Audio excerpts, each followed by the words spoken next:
Sıkılmadın mı bu saklambaç oyunundan? Cevher saklanıyor, sen bulamıyorsun. Ulan Tunç, Kim dönebiliyor ki normale senin Allah aşkına?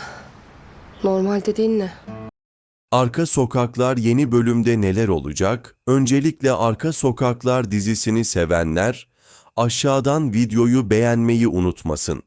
Arka Sokaklar'ın yeni bölümünde Tunç'un Balaban'ın eline düşmesi ekipteki tüm dengeleri sarsan bir kırılma yaratır ve bu olaydan sonra herkesin önceliği tek bir noktada birleşir: Tunç'u sağ salim geri almak.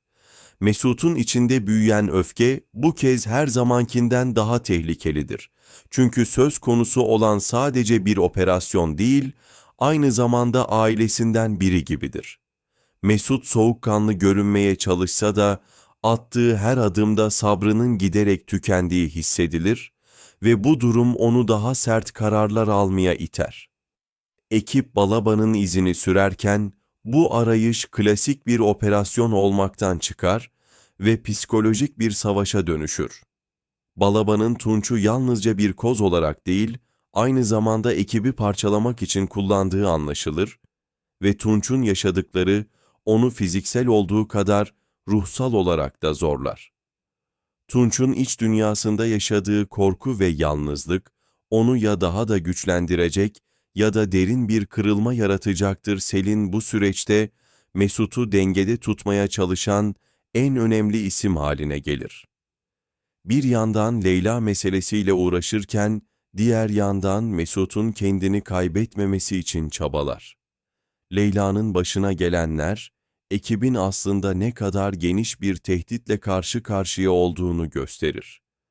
Bu durum yalnızca suçlularla değil, sistemin karanlık yüzüyle de mücadele ettiklerini hatırlatır. Selin ve Mesut'un Leyla'yı koruma çabası ilerleyen bölümde daha büyük bir hesaplaşmanın kapısını aralar ve bu hesaplaşma beklenmedik kişilerin de hedef haline gelmesine neden olur. Cevher cephesinde ise yaşananlar daha karanlık bir hal alır.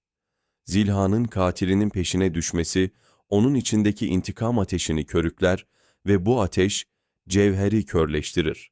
Tuzağa düşmesiyle birlikte yalnız kalır ve geçmişiyle yüzleşmek zorunda kalır. Bu yüzleşme, Cevher'in ya tamamen dağılmasına ya da çok daha tehlikeli bir hale bürünmesine yol açacaktır. Onun vereceği kararlar sadece kendi kaderini değil, ekibin geleceğini de etkileyecek bir noktaya sürüklenir. Ali ve Pınar arasındaki gerilim ise duygusal anlamda derinleşerek devam eder. Pınar'ın geri adımı Ali'de büyük bir boşluk yaratır ve bu boşluk Ali'nin hem işine hem de hayata bakışını etkiler. Ali içten içe kırılırken bu kırgınlığı bastırmayı seçer, ancak bu bastırılmış duygular ilerleyen süreçte ani ve sert tepkiler olarak ortaya çıkabilir. Pınar'ın kararsızlığı iki tarafı da yıpratır ve bu yıpranma Ali'nin riskli kararlar almasına zemin hazırlar. Gelecek bölümde tüm bu hikayeler birbirine daha sıkı bağlanır. Tunç'un kurtarılması için yapılacak hamleler ekibi büyük bir tuzağın içine çekerken, Balaban'ın asıl planı yavaş yavaş ortaya çıkar. Bu plan sadece Tunç'u değil, tüm ekibi hedef alan daha büyük bir oyunun parçasıdır. Mesut'un sınırlarını zorlayacak bir yüzleşme yaşanır ve bu yüzleşme onun karakterinde kalıcı izler bırakır.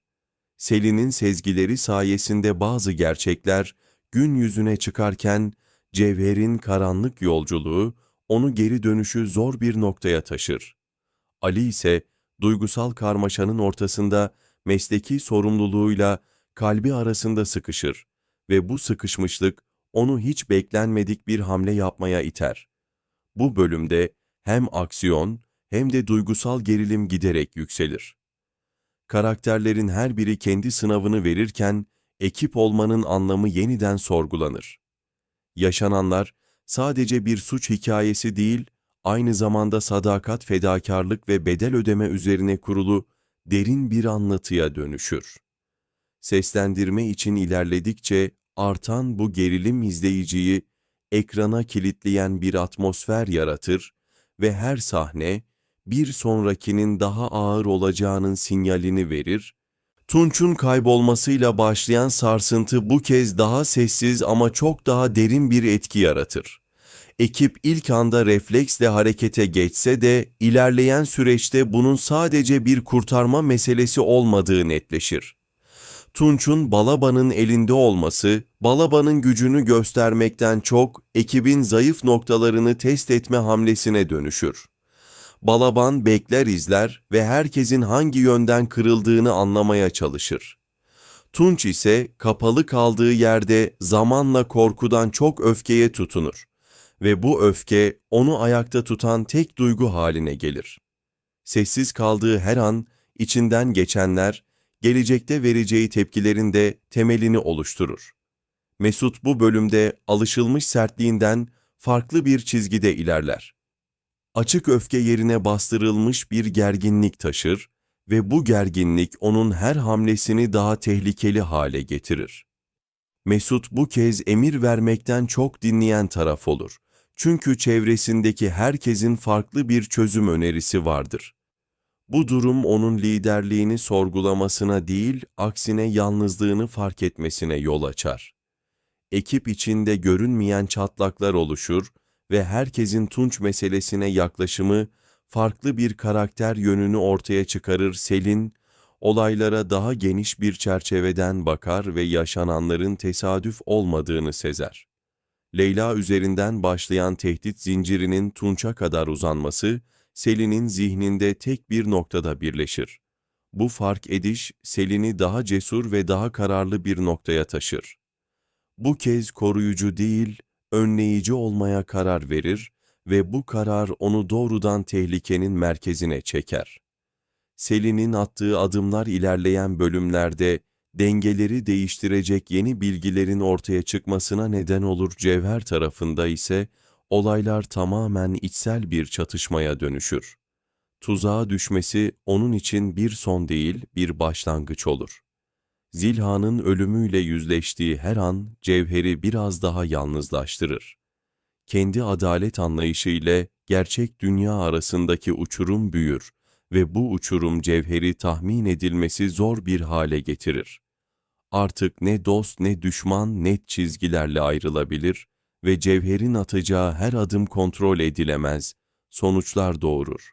Ali ve Pınar arasındaki ilişki bu bölümde sessiz bir kopuşa doğru ilerler.